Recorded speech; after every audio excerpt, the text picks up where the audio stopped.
जल्दी काम कर ले तो फिर चलेंगे।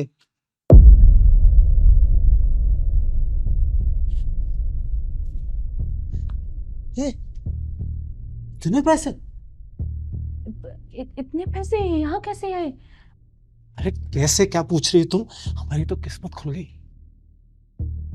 किस्मत खुल गई से क्या मतलब है तुम्हारा? अरे कम से कम 1-1.5 लाख रुपए तो होंगे। हम इतने पैसे तो साल भर में कमाते हैं और यहाँ एकदम से मिल गए। मिल गए?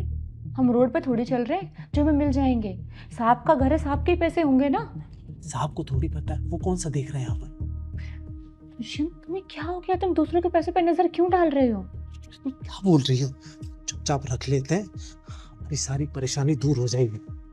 नहीं दुष्यंत, ये गलत है। मैं यहाँ काम करती हूँ और मैं सांप को धोखा देने के बारे में सोच भी नहीं सकती हूँ। कई बार तो सब पूरा घर मेरे भरोसे छोड़कर चले जाते हैं, मैं उनको भरोसा कैसे तोड़ दूँ? तुम समझ क्यों नहीं रही हो? उन्हें थोड़ी पता चलेगा। किसी को पता चले या ना चले, लेकिन हमें तो पता है ना कि हम गलत कर रहे हैं। और मैं कुछ पैसों के लिए अपना ईमान नहीं बेच सकती हूँ। मेरे पापा ने हमेशा मुझे दो ही बात सिखाई है कि जिंदगी में हमेशा ईमानदार रहना है और कभी किसी का भरोसा नहीं तोड़ना है। और तुम भी तो ऐसे ही हो। तुम्हें क्या हो गया ये पैसे देखकर? तुम हमेशा क्या कहते थे कि चाहे कुछ भी हो जाए लेकिन मेहनत करके ही खाएंगे, भले ही कम खाएं। तो अब क्या हुआ? 2 महीने से खाली बैठा हूं ना, तो दिमाग इन सब बातों में लगने लगा। कहते हैं ना कि खाली दिमाग शैतान का घर होता है। लालच आ गया था कि इन पैसों से ऑटो लेकर अपना काम शुरू कर दूंगा। लेकिन तुम सही कह रही हो, ये पैसा हमारा नहीं है। यही वक्त होता है जब भगवान हमारा इम्तिहान लेते हैं कि हम बुरे वक्त में ईमानदार रहते हैं या नहीं। पर वक्त अच्छा हो या बुरा हो, इंसान को हमेशा ईमानदारी रहना चाहिए। सही कह रही हो तुम। ये पैसे इकट्ठे करके सांप को दे देते हैं।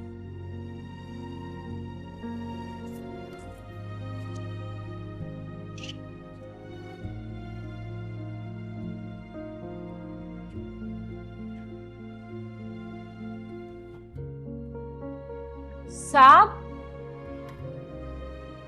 हाँ, हो गया क्या काम? हाँ साहब, थोड़ा सा काम बचा है बस। साहब, सोफे के नीचे से कुछ पैसे मिले थे। सोफे के नीचे पैसे कहाँ से आ गए?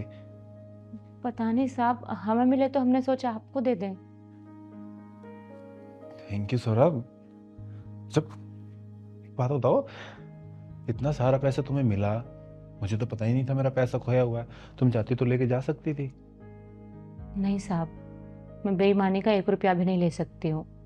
आप कई बार पूरा घर मेरे भरोसे छोड़ के चले जाते हैं, मैं आपका भरोसा नहीं तोड़ सकती हूँ साहब। अच्छा लगा सुन के। वैसे सच बताऊं तो ये पैसे मैंने ही रखे थे वहां पे। आपने रखे थे? पर क्यों? तुम दोनों का टेस्ट लेने के लिए। टेस्ट? कैसा टेस्ट? मुझे पता चला कि तुम्हारे पति के पास 2 महीने से काम नहीं है। जिनका ये ऑटो किराए पे चलाता था, उन्होंने वापस ले लिया है। और ये अब अपना काम करना चाहता है, अपना ऑटो खरीद के काम करना चाहता है, लेकिन पैसे नहीं है। तो मैं तुम दोनों की मदद करना चाहता था ताकि ये अपना काम शुरू कर सके। लेकिन उसके लिए मुझे पहले पता करना था कि ये उस मदद के लायक है भी या नहीं। अगर तुम इसमें से आज एक भी नोट निकाल के ले जाते ना, तो मैं तुम्हारी मदद भी नहीं करता और तुम्हें जॉब से भी निकाल देता। लेकिन तुम दोनों ने ईमानदारी दिखाई। साहब, मैं कभी किसी को धोखा नहीं दे सकती। और आपकी वजह से तो हमारा घर चलता है। आपको धोखा देने के बारे में तो मैं कभी नहीं सोच सकती साहब। तुम्हारी इसी अच्छाई की वजह से मैं तुम्हारी मदद कर रहा हूँ। ये पूरे 2 लाख रुपए है। ये लो और अपना ऑटो लो। साहब इतने पैसे? अरे रख लो। वापस करने हो ना तो धीरे धीरे 2-3 हज़ार रुपये महीने के करके वापस करते रहना। साहब आपका बहुत बहुत धन्यवाद। धन्यवाद साहब।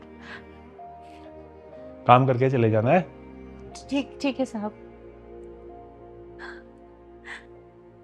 अरे साहब कितने अच्छे हैं। देखा, हमने ईमानदारी दिखाई तो हमें उसका इनाम मिला। और कहा था ना मैंने, भगवान हमारा इम्तिहान ले रहे हैं हमारे बुरे वक्त में। आज मैं क्या करने जा रहा था? अगर आज हम चोरी कर लेते तो तुम काम से भी जाती, पर घर चलाना मुश्किल हो जाता। अच्छा है हमने ऐसा कुछ नहीं किया। अब तुम वहाँ बैठ जाओ, मैं जल्दी से सारा घर साफ कर लेती, फिर चलते हैं ऑटो लेने। नहीं, तुम झाड़ू लगाओ और मैं पोछा लगा देता हूँ।